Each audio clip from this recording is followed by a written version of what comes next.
అందరికీ నమస్కారం. చాలామంది వెహికల్ లోన్స్ ఎలా తీసుకోవాలి? దానికి కావాల్సిన డాక్యుమెంట్స్ ఏమేం కావాలి? అసలు ఎవరిని కాంటాక్ట్ అవ్వాలనేది చాలామందికి తెలీదు. సో, దాని గురించి ఈరోజు మనం తెలుసుకుందాం. మన ముందు చంటి గారు ఉన్నారండి. హాయ్ అండి చంటి గారు. హాయ్ అండి. ఇది వెహికల్ లోన్స్ వాళ్ళకి ఏ డాక్యుమెంట్స్ కావాలి? అసలు ఏంటి? ఎలా ప్రాసెస్ ఉంటది? ఒకసారి ఏమైనా వివరించగలుగుతారా? వెహికల్ లోన్స్ తీసుకునే వాళ్ళకేందంటే మనం వెహికల్ లోన్స్ మీన్స్ కార్ లోన్సే కదా! అవునండి. ఆటో లోన్స్ అంటాము. దాంట్లోనే car loans, auto two wheeler loans two అలాంటివి. Wheeler loans. ఓకే. ఇప్పుడు మనం కార్ లోన్ తీసుకున్నాం అనుకోండి. దానికి కావాల్సిన డాక్యుమెంటేషన్ అంటే సెల్ఫ్ ఎంప్లాయిడ్‌కి చేస్తారు. ఓకే. దాంతో పాటు సాలరీడ్‌కి చేస్తారు. ఓకే. అయితే దాంట్లో ఏందంటే దాంట్లో 2 రకాలు ఉంటాయి. ఓకే. ఒకటి ఎక్స్ షోరూమ్ ప్రైస్ అని ఉంటది. ఓకే. తర్వాత ఒకటి ఆన్ రోడ్ ప్రైస్ అని ఉంటది కార్ లోన్స్‌కి ఓకే. వెళ్ళేటప్పుడు. ఓకే. ఇప్పుడు ఏదైతే మనం కంపెనీ వెళ్తామో ఆ కంపెనీ నుంచి ఏ కార్ తీసుకోవాలనుకుంటున్నామో అది కొందరు ఏం చేస్తారంటే ఎక్స్ షోరూమ్ పైన లోన్ ప్రొవైడ్ చేస్తారు. చేస్తారు. అవును. కొన్ని ఎన్బిఎఫ్సిస్ బ్యాంక్స్ వచ్చేసి ఆన్ రోడ్ పైన ఇట్లా ప్రాసెస్ చేస్తారన్నమాట. ఓకే. ఇప్పుడు దానికి కావాల్సిన డాక్యుమెంటేషన్ ఏంటంటే ఇప్పుడు సేమ్ సాలరీడ్ అనుకోండి, ఏదైతే వెహికల్ కొనుక్కుంటున్నారో ఆ వెహికల్ ఒక కొటేషన్ ఉంటుంది. ఓకే. ఆ కార్ కంపెనీ దగ్గరికి వెళ్ళి నేను అదే పలానా షోరూమ్‌కి వెళ్ళి కొటేషన్ తెచ్చుకోవాలి.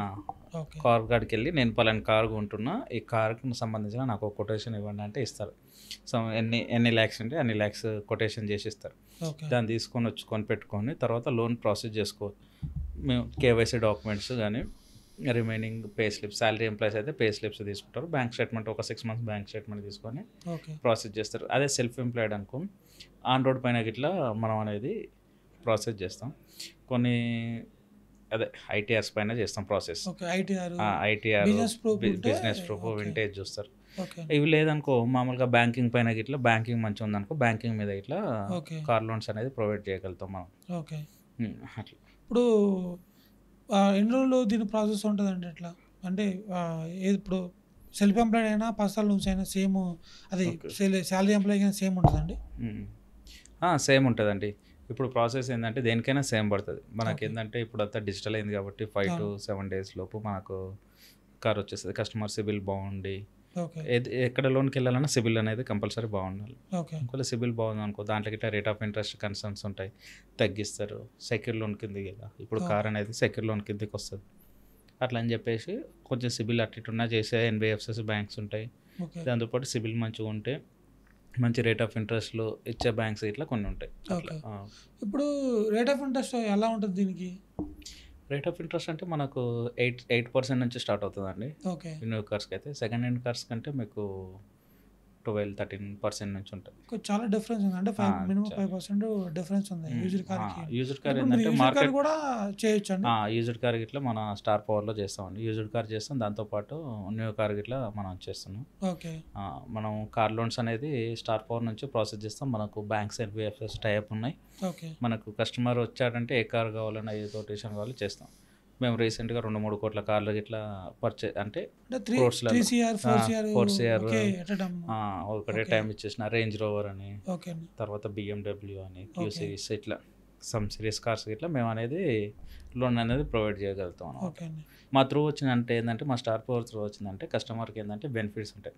ఎందులో అవుతుంది ఏంది మేము ఏంటంటే కాల్ తీసుకుంటాం. కస్టమర్కి ఏదైనా డీవియేషన్స్ కావాలన్నా, ఓకే. లేకుంటే ఏదన్నా రేట్ ఆఫ్ ఇంట్రెస్ట్ కన్సర్న్ ఉందన్నా, ఇన్ కేస్ ఏమన్నా ప్రాబ్లమ్స్ ఉన్నా కానీ మేము డివియేషన్ తీసుకుని ఏంటంటే మా స్టార్ పవర్ నుంచి వచ్చారు కాబట్టి కస్టమర్లు వాళ్ళకి అనేది లోన్ అనేది త్వరగా ప్రాసెస్ అయ్యే విధంగా మేము వాళ్ళకి బ్యాక్ సపోర్ట్ ఉండి ప్రాసెస్ చేస్తాం. ఇప్పుడు అంటే ఏంటంటే షోరూమ్కి మీకు చాలా డిఫరెన్స్ ఉంటుంది అంటారు?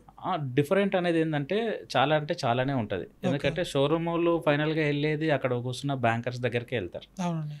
ఇప్పుడు ఒక షోరూమ్కి వెళ్తే మీకు అక్కడనే చాలామంది బ్యాంకర్స్ ఉంటారు. బ్యాంకర్స్తో పాటు అక్కడ షోరూంలో పనిచేసే వాళ్ళు ఉంటారు. సేల్స్ ఎగ్జిక్యూటివ్స్ ఉంటారు. ఓకే. కార్స్ సేల్ చేసే రిప్రజెంటేటివ్స్ ఉంటారు. ఓకే. వెళ్ళినప్పుడు మనకు సేల్స్ రిప్రజెంటేటివ్స్ ఏం చేస్తారంటే మనకు కొటేషన్ ఇస్తారు. ఈ కొటేషన్ అప్పుడు వస్తారు. అక్కడే పక్కన ఉంటారు కాబట్టి లోన్ అతను పిలుస్తారు. సరే మీకు లోన్ ఇంత వస్తుంది, ఇంత అది అంటారు. ఓకే. అది అయితే అక్కడ నుంచి ఏమవుతుందంటే అక్కడ ఫండింగ్ ఏదైనా డిఫరెంట్ వచ్చినా కానీ ఎక్స్ షోరూమ్ ఫైన్ ఇస్తారు అనుకుందాం ఫర్ ఎగ్జాంపుల్. మనం ఏం చేస్తాం, మన స్టార్ పవర్ త్రూ వస్తే కస్టమర్ ప్రొఫైల్ని బట్టి దేంట్లో అవుతుంది ఏంది అని చెప్పేసి మనం కాల్ తీసుకొని రేట్ ఆఫ్ ఇంట్రెస్ట్ కానీ ప్రాసెసింగ్ ఫీజు తర్వాత ఒకవేళ ఆన్ రోడ్ ప్రైస్లో ఇట్లా ఒక 70% 80% ఎంతో కొంత ఫైర్ డివియేషన్ తీసుకొని లోన్ అమౌంట్ అనేది 10 lakhs కార్ ఉంది, డౌన్ పేమెంట్ 3 lakhs కడుతున్నాం కానీ 7 lakhs వస్తలేదు. మనం అనేది ఏంటంటే పుష్ చేస్తాం అన్నమాట. లోన్ 50% వచ్చినా 20% అనేది పుష్ చేసి మీరు దాని లోన్ అమౌంట్ అనేది ఫుల్ఫిల్ చేస్తూ ఉంటారు. అంతే. ఓకే అండి. ఇప్పుడు ప్రాసెస్ కూడా అక్కడెక్కడ సేమ్ ఉంటుందంటే మీకు ఏమైనా డిఫరెంట్ ఉంటుందా? ప్రాసెస్ అనేది సేమ్, డాక్యుమెంటేషన్ సేమ్, అంతా సేమ్ అండి. ఓకే. దాంట్లో ఏం మార్పు లేదు. బట్ ఏంటంటే మనకి ఏంటంటే మేము సపోర్ట్గా ఉంటాం అన్నమాట కస్టమర్లకి. ఓకే. ఏంటంటే మేము ఉన్నాం, మేము చేస్తాం, మీకు ఏం ప్రాబ్లం లేదన్నట్టు.